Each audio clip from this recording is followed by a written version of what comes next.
Welcome to the Hope for the Animals podcast, a project of compassionate living. I'm your host, Hope Bohannick, and I think you're going to enjoy today's episode. I really loved my conversation with Deanna Hulet. She's a photojournalist whose work focuses on animals, and she actually went down during the LA fires, like soon after the LA fires started, to document the animals' experience of that tragedy. I know it's kind of out of our minds now, but this just happened earlier this year that LA, parts of LA burnt to the ground. I mean, it's really dramatic what's happening with our weather now, of course, due to our human caused climate disruption. I love that there are brave people like Deanna who are documenting these experiences. So we had such a lovely conversation that I didn't want to cut much of any of it. So we're just going to jump right in. I hope you enjoy it.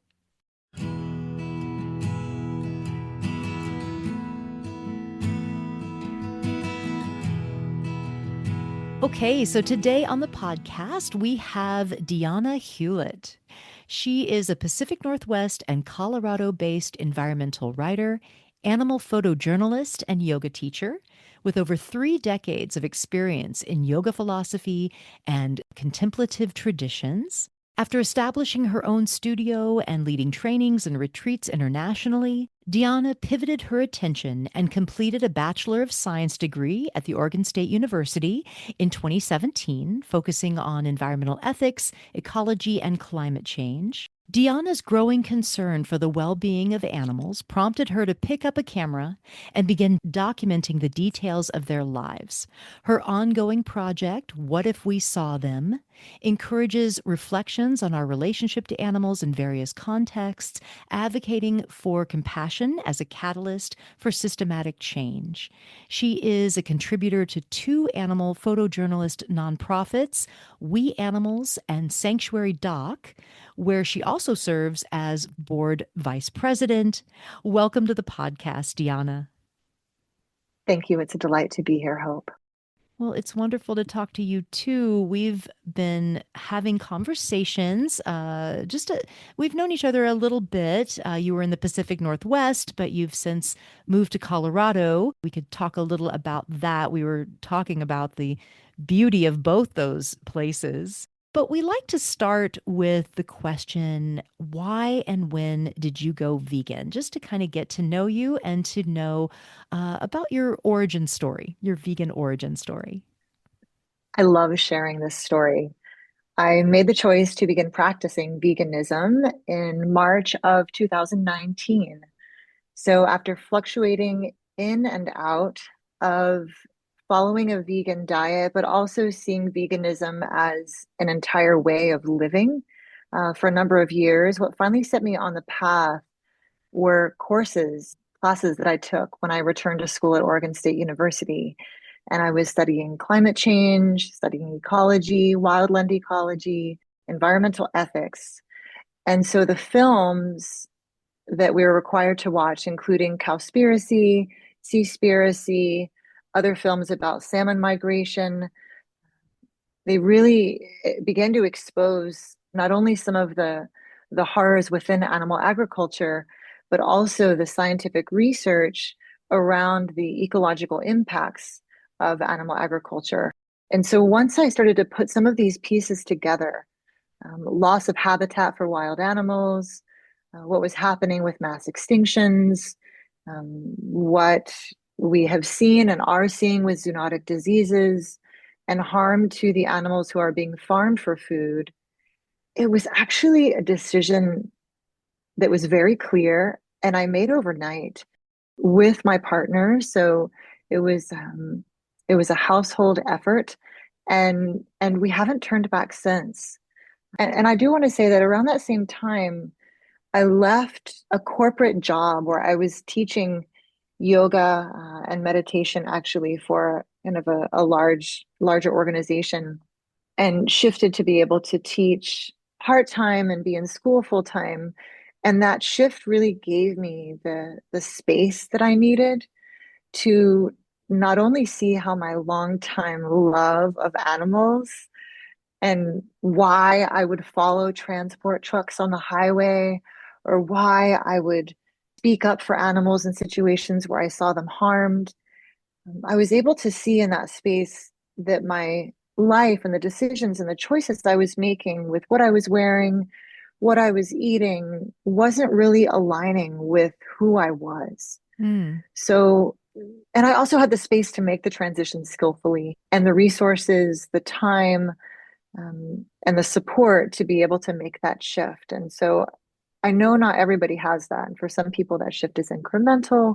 But because my partner was on board, because I felt so strongly about it with what I had seen in these films, it was a shift inside that was an alignment that happened very quickly. mm.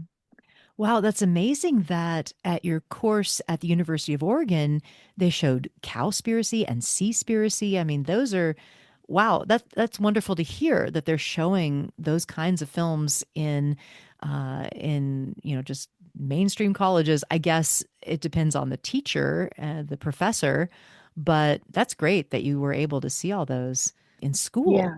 Yeah.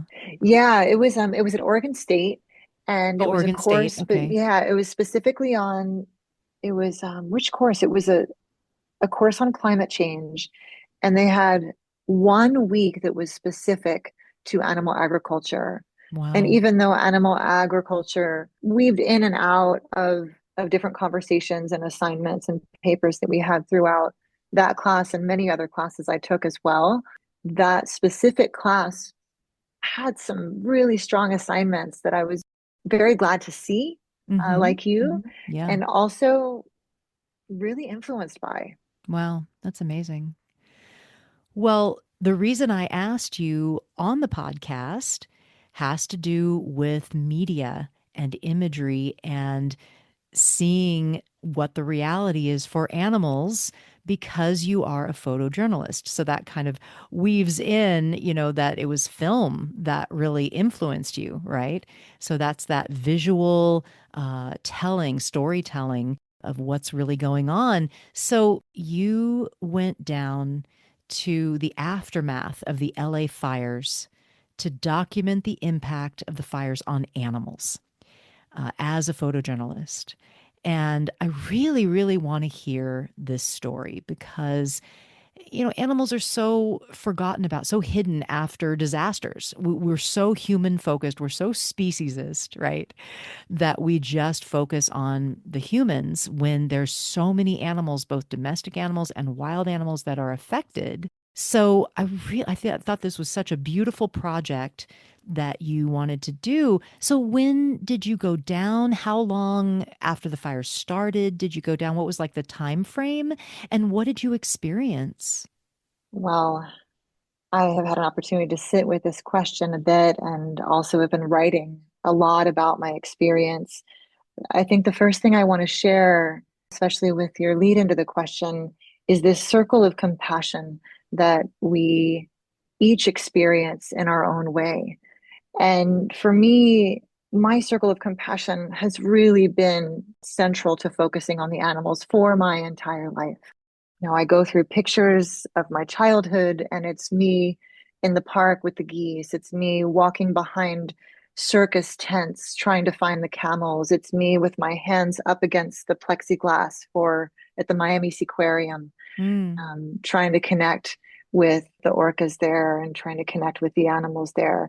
And so this I think has been just part of how I've come into the world. And that circle of compassion extends, my work has been to extend that circle of compassion to humans, which I think for many people is very different. That circle of compassion tends to start close in with our own species and then extends out to our companion animals and then maybe animals who we've seen suffering, and then perhaps extends further out to wild animals. And for me, it really starts close in with the animals. And so when I began to see her in any kind of extreme weather event or fire, they are the ones who I think of first. And I Yeah. know I'm not alone. I know there are others out there who Yes. who Yep. are like Yep. this. I And can I relate. feel like I'm speaking with one. Yeah. And I'll just kind of start at the beginning, but I wanted to give a little perspective on where my mind was and where it always is when I see an earthquake, a hurricane.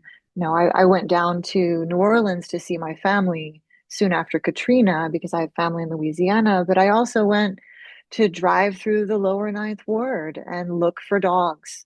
Mm, And so this is the way that I naturally respond to these events that we're seeing more and more of these days. So I left for LA on January 11th, and that was while both fires were still active, but beginning to see people were beginning to see the very initial stages of them being contained. And by both fires, I mean the Eaton and Palisades fires, right. which started on January 7th. So the Palisades fire started earlier on that day. The Eaton fire began that same night. And so on Monday of that week, which was the 6th, this was kind of strange. I happened to look at a weather website because I'm just getting used to winters in Colorado. So I wanted to see what was happening with our weather that week. And I do some photography work here. So I just wanted to see. And I saw a headline about the Santa Ana winds. And I used to live in Los Angeles before moving to Oregon. And something about that headline really unsettled me. And that was Monday. Mm, I just didn't feel right. I didn't tell anyone. I can't really explain it, but I hung on that headline about the dangers of this particular event of the Santa Ana winds. And so the next day I woke up to, I think, maybe it was later in the day, but on the 7th, I saw the fires had broken out, or at least the first fire, the Palisades fire, had started. And my colleague at the nonprofit who I contribute to and also work with, Sanctuary Doc, lives in Phoenix, and he drove Thomas Makowitz, which I believe you interviewed recently. yeah, he's been on the He, podcast. Yep. yes, he got in his van and drove to Los Angeles that day when the fires broke out to document as much as possible. And I immediately wanted to be there, but I knew that he would only had a short amount of time there for that first trip. So a couple of days went by after his experience there covering the Eaton fire, and the fires were getting worse. And I was just up in the middle of the night. I would see myself being a practitioner of meditation. There's this way that I can see my actions, I can see my reactivity, I can see my responses, and I go, oh, look, there you are again. It's 2 a.m. and you're putting in a search engine, animal rescue LA fires. And I couldn't sleep. And I saw, of course, as many of us saw, this video of a young deer who was trying to escape the Palisades fire, running down the highway looking for shelter. Yeah. I saw video of, I think it was a mountain lion and her two cubs escaping the Palisades fire. I saw some of the work already happening with Pasadena Humane, and I couldn't sleep. And so this was like Wednesday night and Thursday night of that week. On Friday morning, I sent Thomas a text and I wrote, are you going back? Are you going back to LA? And shortly after he responded, that's all I can think about this morning. Hmm. And so he said, can you talk? And I said, "Oh, absolutely." We got on a phone call. We made a very loose plan. I booked a ticket to fly out the next day. And I went and got like a safety vest, goggles, all the Oh, things that I wow. needed, make sure my camera was ready, Yeah. um, and got on a plane and went. So I didn't have any expectations. I didn't know what we were heading into. We had a couple of leads of organizations who he had already connected with and being there that one day. We didn't know if our press passes would get us behind the fire lines, which thankfully they did. We didn't know if it was going to be hands-on rescue, if animals were just fleeing, if there were going to be people's pets everywhere. But we followed our intuition once I got there, which was interesting because Thomas and I have worked together for over a year. He's mentored me with photography for over 2 years. We'd never met, but we met outside of LAX in this dire situation where we were going to document. So that following intuition, following leads really led to some unforgettable moments. And I'll continue here if I may. Yeah. Um, Yeah. This it's fascinating. yeah, I've got a good Incredible. amount to share. Yeah, incredible that, that you both feel so drawn to go. I mean, here's, here's a situation that is very dangerous, very volatile, chaotic. Most people want to get away or trying to get out, but your instinct is to go in, to try to help, to try to document. I mean, it's just really beautiful. Our first full day, we went to the equestrian center, the Los Angeles Equestrian Center, where horses and donkeys had been evacuated mostly from from both fires, from the Palisades fire and then also from the Eaton fire. We met absolutely incredible people. One woman we interviewed, her name is Christina Havel. She evacuated the in Altadena, the Eaton fire with her three horses.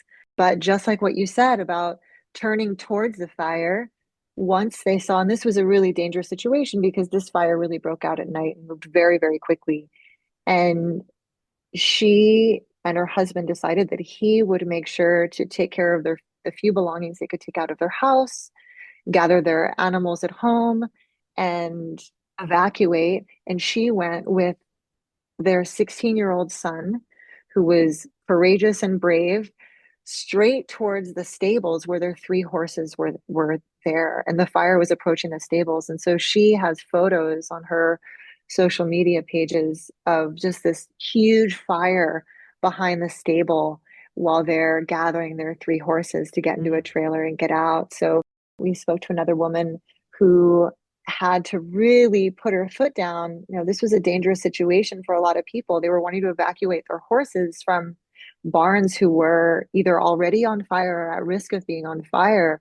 And the safety points and the fire zones were being closed off so no more people could enter. But she had trailers lined up of her community of people who were coming to help rescue her horses outside of the fire lines, of the fire zones, needing to come in to get her horses. And she put her foot down with the officials and she said, none of these horses are going to make it unless you let my trailers in. I've got people lined up at the checkpoints, at the fire lines to be able to get in here to get these horses out. And they made the exception and the trailers got in and she got all of her horses out and she was there with her horses and her dog. We spoke to them there and then we went that first day to Pasadena Humane. Outside were piles of very organized sections of food people could pick up, dog bowls, crates, people delivering in vans from other shelters, supplies, and anything people would need if they lost their homes or if they were displaced and just needed to come and pick up food for their animals who they were able to evacuate. We had a conversation with a lovely gentleman named Kent, who escaped his Altadena home before his entire property went up in flames. And he Mm. was bringing his two dogs for Pasadena Humane to care for them for a few weeks while he found another place to be.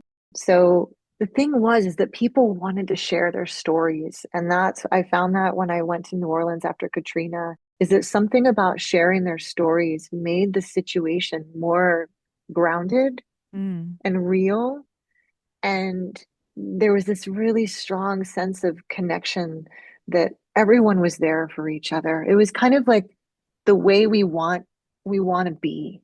And when you're in a place like that where the community is rallying for each other, as you approach, I just want you to picture this, when you're driving towards the fire zones and you see, burned buildings and you can see in the distance just entire neighborhoods that have been destroyed and you're heading towards that. But then you see people with tables of food and beverages and dog food and toiletry supplies just out for people to come get.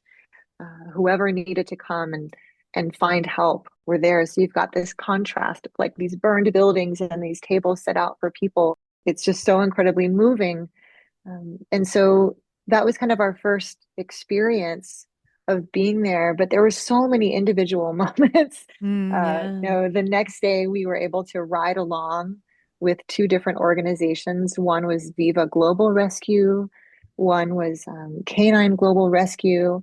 And, they had lists of people who weren't able to get to their animals in time and who Mm, didn't know whether their homes were still standing.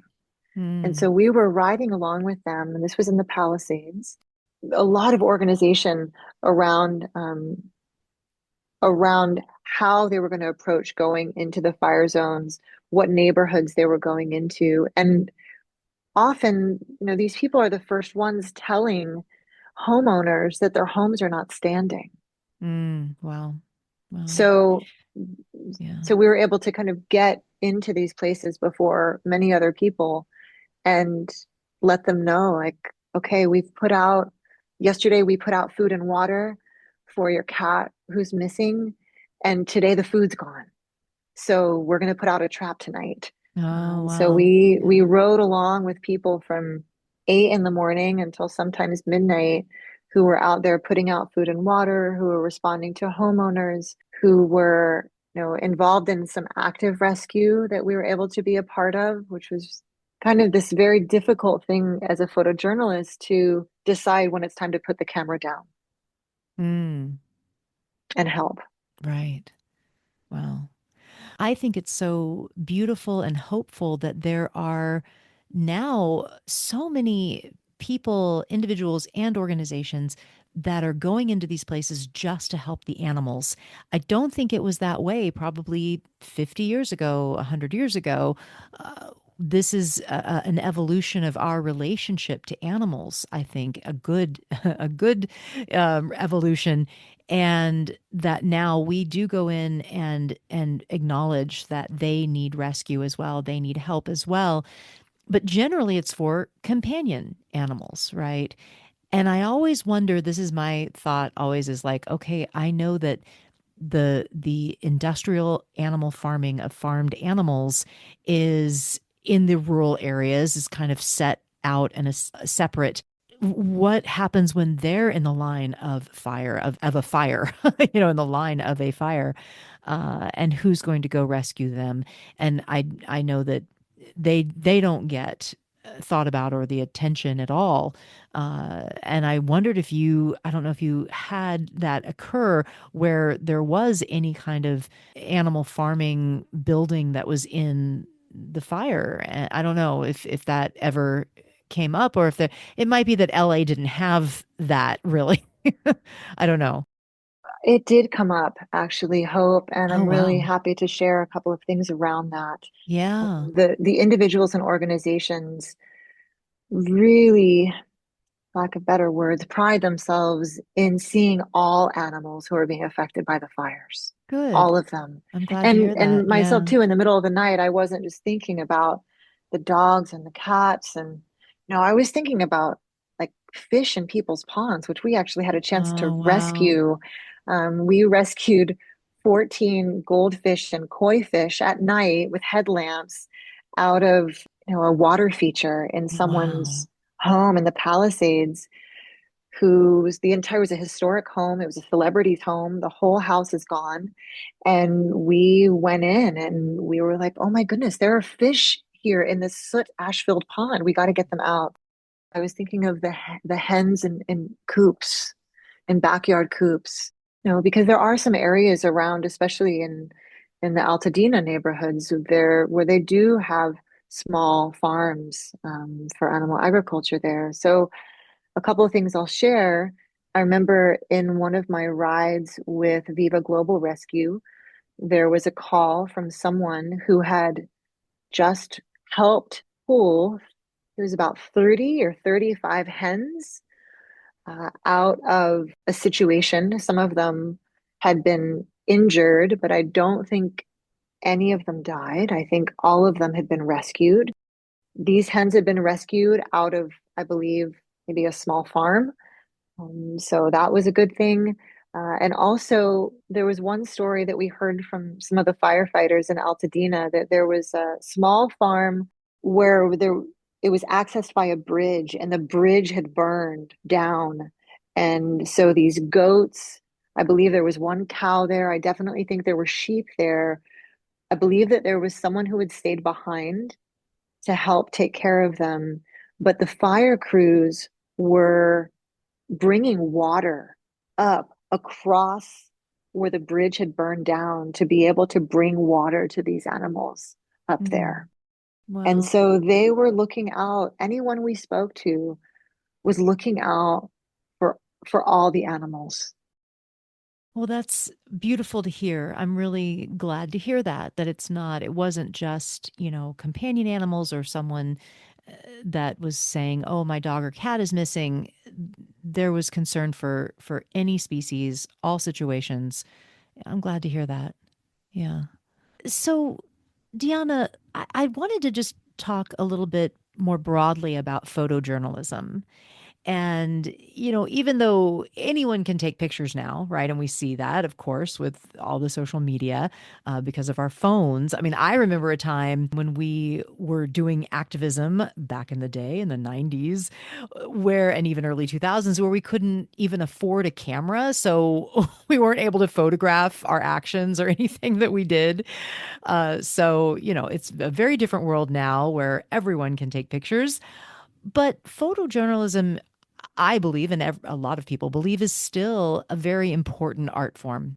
And it's just really a powerful, powerful visual form of art. So, talk about photojournalism. How do you think it's different than just taking pictures? And why do you feel it's important for us as a society? Well, I do think I do want to say that I feel that there are moments where all we're able to do is just snap one photo.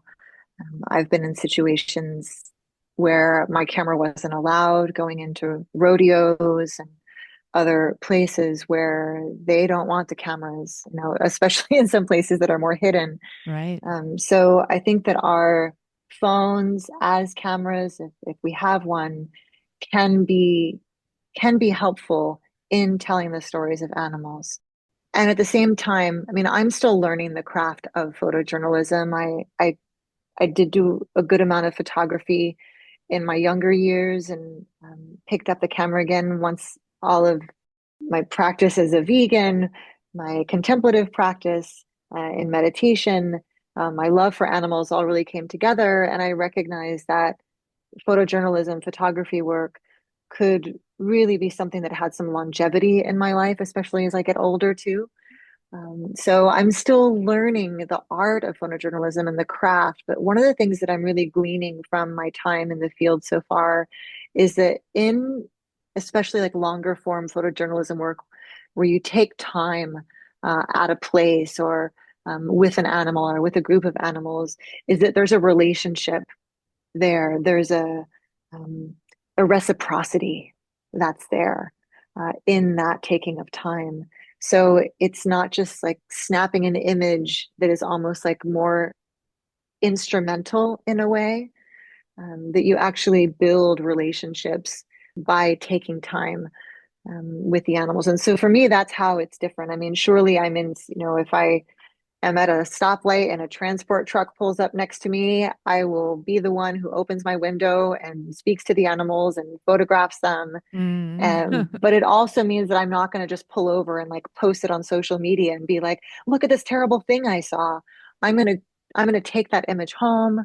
I'm going to reflect on it. I'm going to reflect on what my experience was there, what was leading up to it, what the aftermath is. And so it's broader. It's for me personally, it's bigger. Mm. Um, Yeah. and and so I feel that with everything that's unfolding in the world, that we really need to see these stories of what the animals and what even other groups, I mean, human groups, as my circle of compassion widens to what is happening. And with animals and ecology, I mean, there's just so much that is being lost, and so much that needs to be reflected on how we as humans are complicit in so many of these losses. So photojournalism allows for the space and time for the reflection needed for habits to change and Yeah. for bigger systems to change.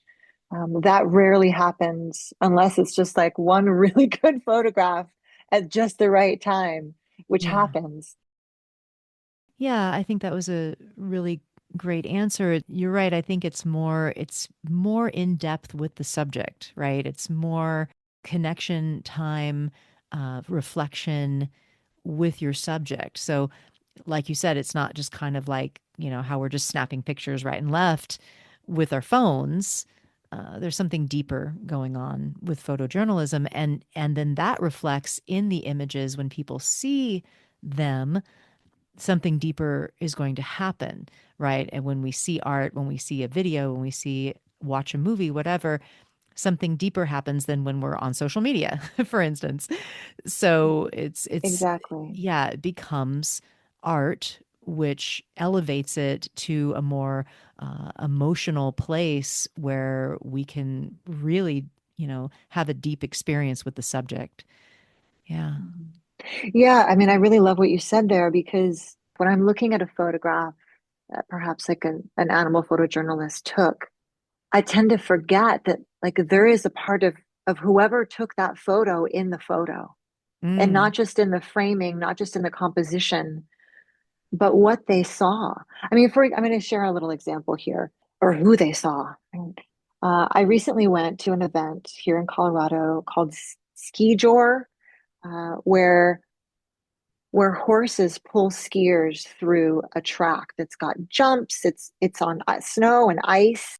It's super dangerous for the horses, probably dangerous for the skiers as well. So you've got horses, a rider who's on the horse, who's trying to get the horse to go really fast.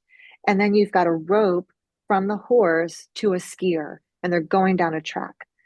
And this is something that people do and something people watch.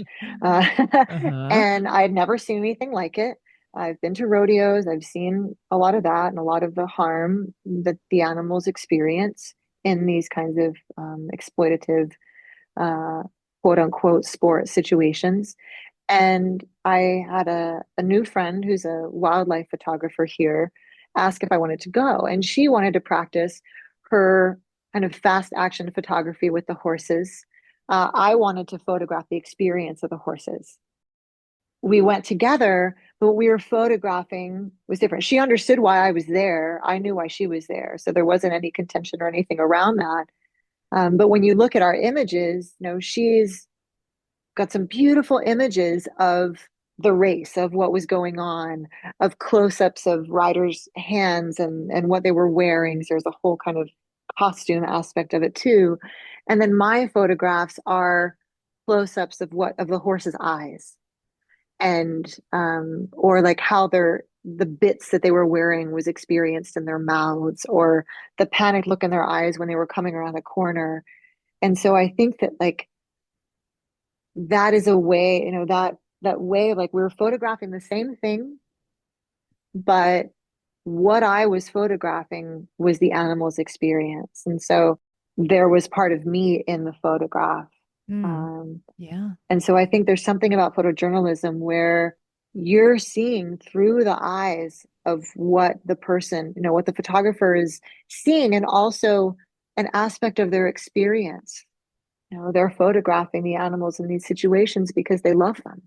Yeah. And so I want people to love them too. Yeah, that's such an interesting example of how we can have a completely different perspective on the same thing. Two different people, two different artists can have a completely different perspective on the exact same subject. That's really, really fascinating. Yeah, so it shows, you're right, how deeply the artist is involved, or the photojournalist, or the videographer, whatever, is involved in what's produced, right? Mhm. Yeah. Yeah, and what's interesting for someone who's specifically an animal photojournalist to photograph the animal's experience might not be interesting to another photographer who wants to, get the skyline or, Right, what's right. happening with the person. Yeah. And, that's what's so interesting going to, like when I go to the zoo. I learned something interesting when I went to the zoo along these same lines for the first time to photograph animals at the Oregon Zoo, where I realized that if I'm just photographing the animals, maybe if there's like a particular look on their faces, I'll be able to share something. a story of some kind or a reflection of some kind. But most often they just look like they're hanging out.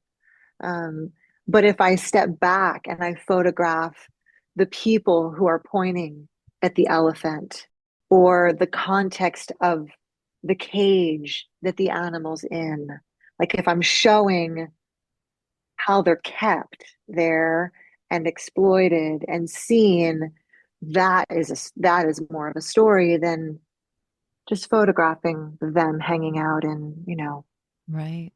in their habitat, quote Yeah. unquote habitat. Yeah. Right. So Yeah, this kind of leads into another aspect or question I wanted to ask, and that is about kind of balancing animal exploitation with showing animals for who they are, right? Animal rescue, animal freedom. We've there's been this not it's not really tension, but definitely something that we're exploring in the movement, that we have so much emphasis on the animals suffering, right? That's kind of what we really focus on, is their tragedy, their predicament. But we also want to show who they are, like that they are individuals, that they are more than their suffering. So how do you kind of balance that, or do you have thoughts about that? I do. I do. I probably have a lot of thoughts about this. Yeah. I'll start close in, and that's actually a bit of a line from a poem I love from poet David White. He says, "Start close in. Mm. Don't take the second step or the third, but start with the thing you know. Start close in." And what I've noticed in my own journey is, first of all, my my response to only seeing suffering. And that response is a physiological response of my nervous system, uh, which is often unable to quiet down after seeing a lot of images or seeing a lot of films or footage of animal suffering, and also witnessing it, being out in the field. Also noticing just that I can't really access a connection to this capacity for change when I'm in that state of a real heightened nervous system. Like the capacity to self-reflect kind of goes out the door Hmm. when I have kind of overdone going to too many places where animals are suffering, or watched too many videos, or seen too many difficult photographs. And so, in just kind of this photojournalism work, I noticed I even had a formula, especially when I was in Oregon and I was more familiar with a lot of the places I could go and photograph. I'm still learning a lot of that here in Colorado. Is that for every 2 to 3 places where I went where animals were suffering, I had to go to a sanctuary and Mm. photograph animals in a sanctuary. That was kind of my Yeah. formula Yeah. to do that. So there really does need to be a balance for those of us who are, at least I can share my own experience if I have, for those of us who are actively advocating for the animals and what we watch and how we tend to our well-being in the midst of that. And I think that really does relate to our audience, whether that is sharing in our stories in podcasts, whether that's sharing our stories in photos, whether that is being at protests, that we have to recognize that.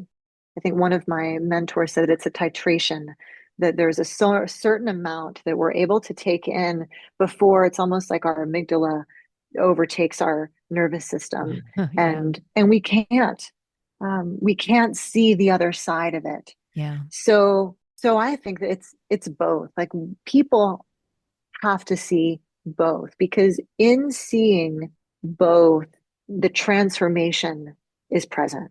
Right? You're able to not only see what these animals experience in large and smaller scale animal agriculture, in zoos, in rodeos, in all of the places where animals are suffering, all animals are suffering, in in fire zones, that we also need to see who's helping. We need to see the animals as individuals with their personalities and what they like to eat, who their friends are, how much they love to lie in the sun. And we need to see both, because when Yeah. we see both, we see the changes that are happening externally, the people who are bringing those changes to light, and then also that reflection of, okay, well, how can I be a part of making their lives better? How can I be a part of this possibility for a compassionate future? I know that I try and show both. I know other animal photojournalists. I know that animal advocates really struggle with this, because you want, there's a time and a place for the shocking images. By Yeah. all means, I think that those are necessary.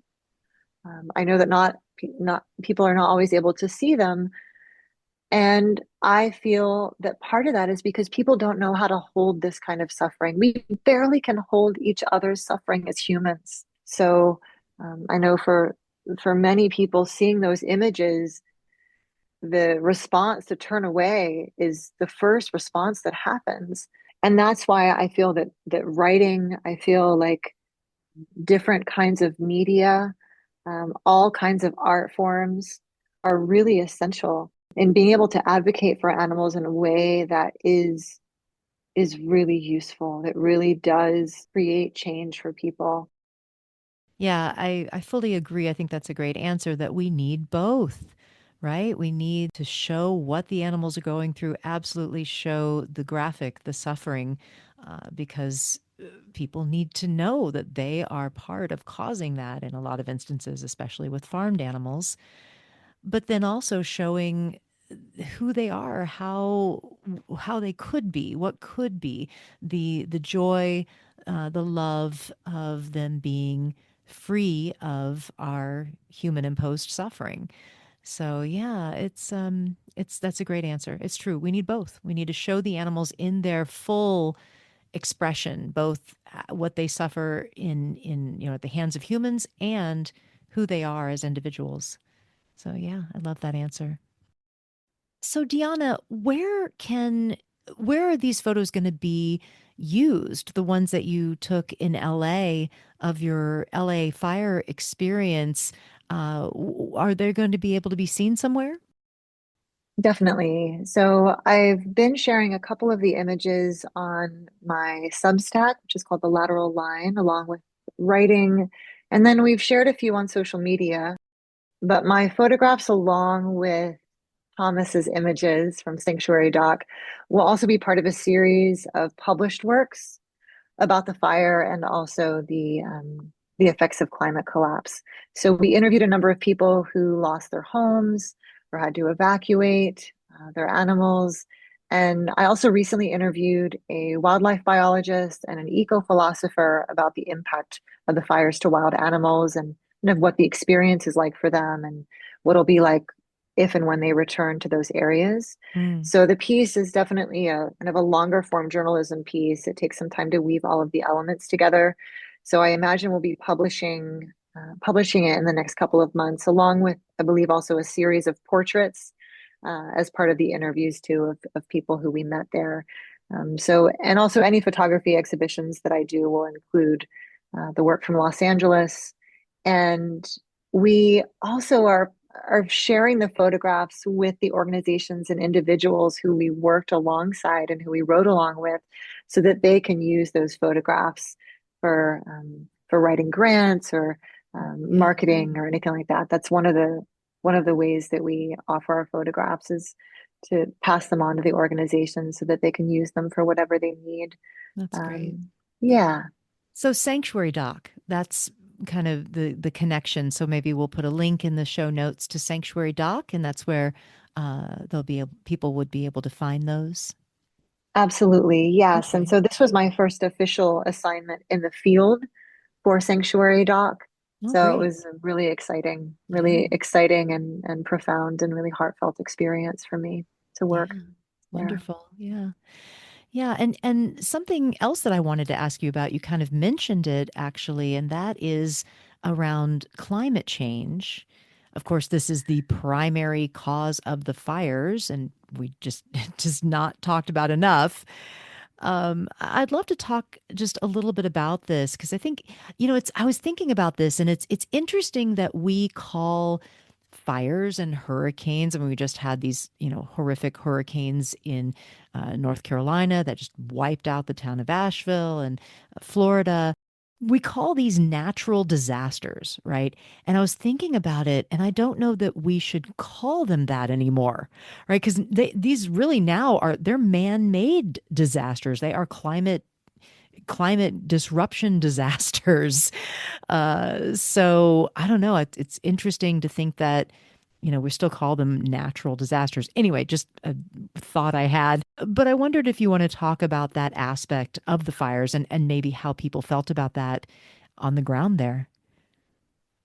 Definitely. I've been calling them unnatural disasters. Oh, that's good. Yeah, Yeah, yeah. unnatural Unnatural disasters disasters. or Mm-hmm. climate-driven disasters, weather Yeah, events, climate-driven fires. It's so interesting to see how we have to shift our language, in the same yeah. way that we don't call animals it, okay? Right, right. We call them He or she, she he, or they. they. Uh-huh. Yes, is really shifting those narratives and noticing where things just aren't honest anymore. Like for example, the phrase "let nature take its course." I'm like, well, that same light that you said about the natural disasters. In some ways, I can understand that phrase, but in other ways, human activity has disrupted our ecosystems so much that I don't know if we can just kind of let things be without seeing how we're involved Mhm. and try and kind of we pull ourselves back. So Yeah. um, I will say that thankfully I'm seeing more journalists and more people on the ground being willing to talk about climate collapse. But so much of the focus is like how to fight it, how to combat it, uh, and approaching it with this very violent response, as if it's like we're waging a war against the climate that is waging a war against us. Um, Yeah. so, this idea, of engineering our way out of it or injecting cows with drugs so they Right. have don't burp as much or something Yeah. Oh, is yeah. kind of this other form of a dystopian approach Right. to what's happening with the climate. We did Climate did come up with some of the people on the ground. I remember having a conversation with some of the firefighters who were working at the Eaton fire, and we didn't specifically talk about climate, but they did share, and this is a little bit tangential, but I do want to bring it up because I think it's important, how there was just so much conversation around like, did the mayor do something wrong? Was it the water system? Was it the electrical grid? Was it, I don't know, what made these fires so bad? And he said, you know what? It was as if someone dropped a bomb in a canyon and it came rolling through the mountain and into neighborhoods. Like there was no stopping this fire. Mm. The intensity was just unparalleled to what they had seen in previous decades and previous years. So these climate driven fires that are also exponentially greater because of drought, because of the change in the landscape. One of the things that I've had conversations with the wildlife biologist and also other people around is one of the questions I ask is what are people not talking about that needs to be talked about? Because we are seeing more media attention on climate change, especially as we're seeing more weather events and more extreme fires. One of the responses I had about what no one's talking about is our response to these fires, which is often excessive logging practices. Right. Uh, Yeah, and you're seeing that in Oregon, I that remember there's, seeing that in Central Oregon. Yep. yeah, Hmm. that the excuse now of the logging companies with these big projects to cut more and more is that, oh, it's going to be fire mitigation. Yeah. Absolutely. That is a huge, huge problem. It's just absolutely extreme and is not helping Yeah. habitat for wildlife. not helping maintain the stability of the soil in these places, which we saw these huge mudslides happening after many of these fires. Um, it's not an appropriate response. Oh, Our way of, and yeah, go ahead. by the way, just got to say, the forests are actually what's helping us to breathe. Exactly. We're It is taking down the lungs, right? And we're removing right. the stability of the ground. Like, I just Oh don't my know how that's goodness. helpful. Yeah. Yeah. I don't know how that's helpful. I wanted to have a hat, have a hat that just said, like, can we talk about the climate yet?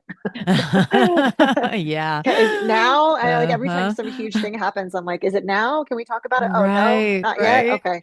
I guess I'll Uh just wait another, few oh, decades. I don't know. no, no, no. Um, We've got to talk about it now. yeah, Yeah, yeah. and I know that this can feel for people overwhelming and like, oh, what can we do? What can I do?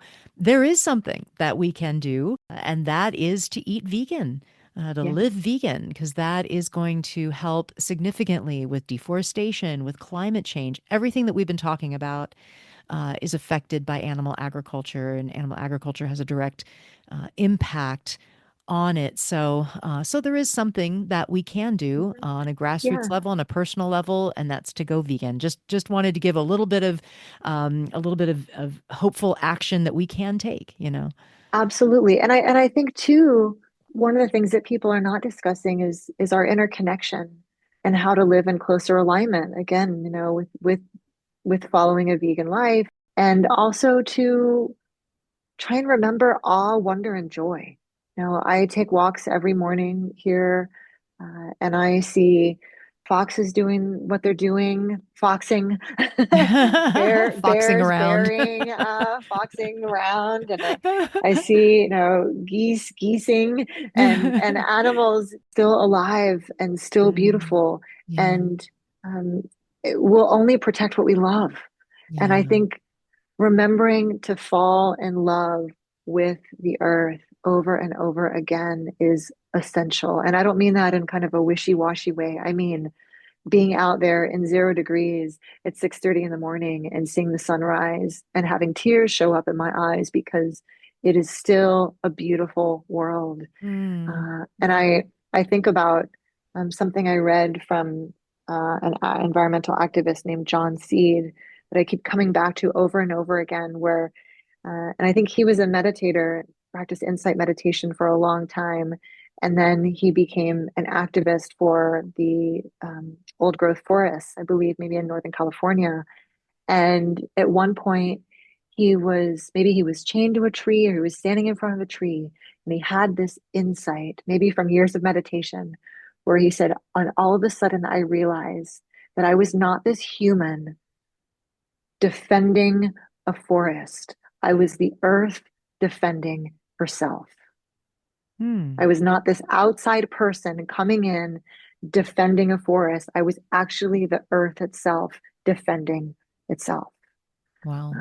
And so to feel that we're actually a part of this, I think it is something that can really help the movement. Beautiful. Yeah, and that, this kind of leads us into something else that I really wanted to touch on because I know that you are a spiritual person, as I am.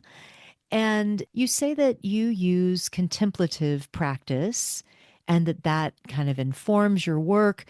Maybe you could define this term for us, because I mean, I've even though I've dedicated entire episodes to spirituality, I haven't used this term yet, and so I don't know that my listeners are familiar with it. But yeah, would you like to talk about that?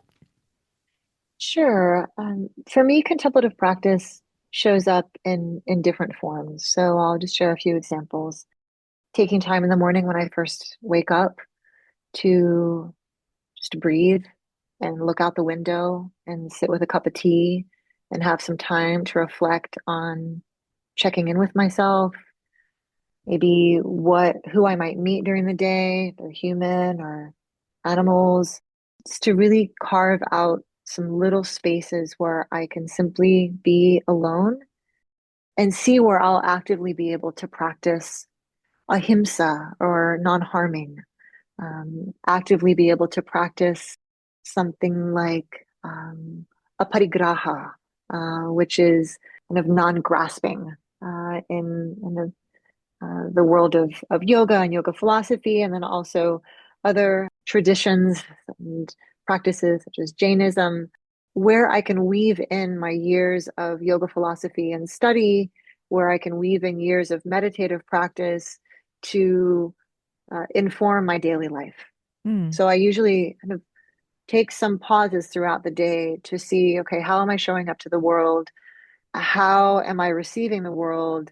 And how can there be more kindness, compassion, harmony, honesty, clarity in that? So, kind of an overview of how this contemplative way of moving through the world really informs my days.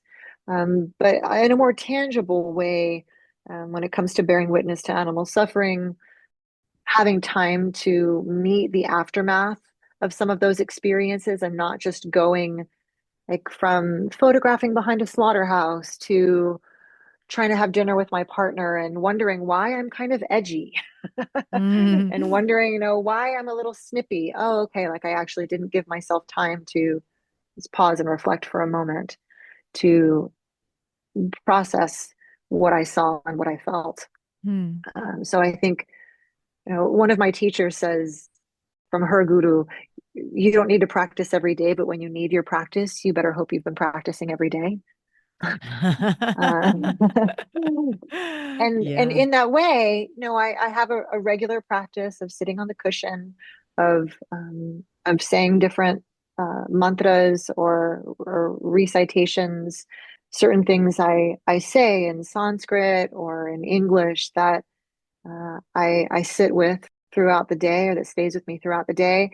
And because I have a pretty disciplined practice of getting up really early and practicing and of ending my day in reflection, I'm able to throw things in a bag and get on a plane to Los Angeles. If I didn't have that ground, I Yeah. wouldn't be able to go and do things like that. So it supports that work, but it also kind of supports my capacity to process some of the things we see. It helps my conversations with people who see things very differently, Mm.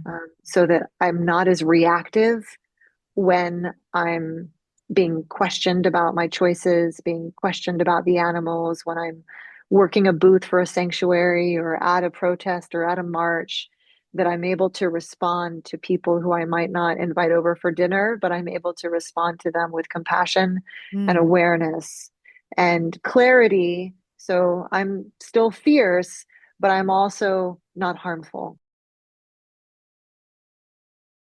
Fierce, but not harmful. I love that. I love that. I want a t-shirt. Fierce, but do no harm, right? Yeah, Yeah, beautiful. yeah. It works for me. Yeah, It yeah, works for me. yeah. Yeah. That's And I think great. it can work for us in activism. We can be Yeah, fierce about what we believe in. So non-harming or ahimsa in Sanskrit doesn't mean complacency or like, oh, I'm not going to touch that subject or I'm not going to point this out. right. That's right. Um, it, oh, It's it taking we can action really for it's your, taking action and yeah. also not contributing to harm.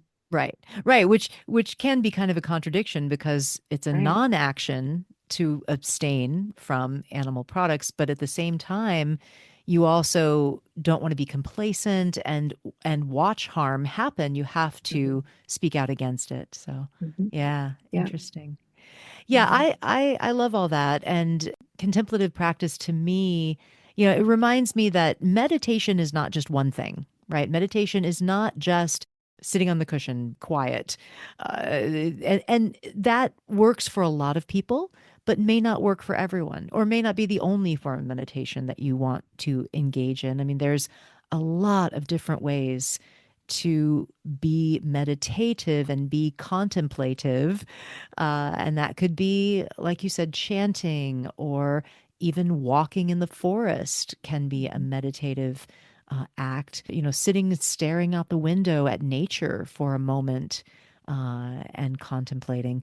So, yeah, Or it's actually, like in the field, or when if I walk by a situation, see an animal suffering, do what I can, but maybe it's a situation I can't do much at the time, that I'll practice Tonglen, which is a form of a Buddhist meditation, where you're trying to transform, bringing that animal suffering into the heart, and then breathing out spaciousness, kindness, and holding space for the experience that the animal um, is having. And Wow. so there are many practices that we can engage in this work.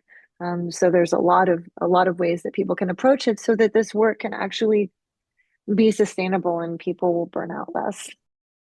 Yeah, wow. Wonderful. Well, Deanna, I wish we could just talk all day. I've really, really enjoyed talking to you. But we do need to kind of come to an ending place. So we always wrap up with this question. What gives you hope for the future? So what gives me hope for the future are the people who are working for the animals every single day, the people who I worked alongside in Los Angeles, people like you, Hope, who are providing space for conversations like this to happen. What gives me hope is that we've seen change. We've seen the return of bald eagles. We've seen wolves come back to Colorado. We've seen land back movements, which I think are very important for everyone. I feel like every conversation, every protest, every signature, every photograph, every prayer, every candle lit is shifting us in the direction of a collective kind of evolution that includes everyone. Well, thank you, Deanna, so much for your work. It's so important in this world. We need more of the animals' stories told. And I'm excited to see what you are going to do in the future and bring to photojournalism and the work that you're doing and the stories you're telling. So thank you for the work and thank you for being on the podcast. Thank you, Hope. It's been a real pleasure to be here with you. Thank you for listening to the Hope for the Animals podcast, a project of compassionate living. I'm going to ask you to do something right now to help animals. If you're listening on a podcast app, I would love you to please go find the ratings and give this podcast a 5-star rating and write a review. It doesn't have to be long, just a few words helps so much. And if you're listening just from our website or a download, please share this episode on your social networks. Help me to reach more listeners with our message of compassion. And thank you for living fierce but non harming. I still want that t shirt. I love that, what Deanna said fierce but doing no harm. So good. Thank you for all you're doing to help animals and live vegan.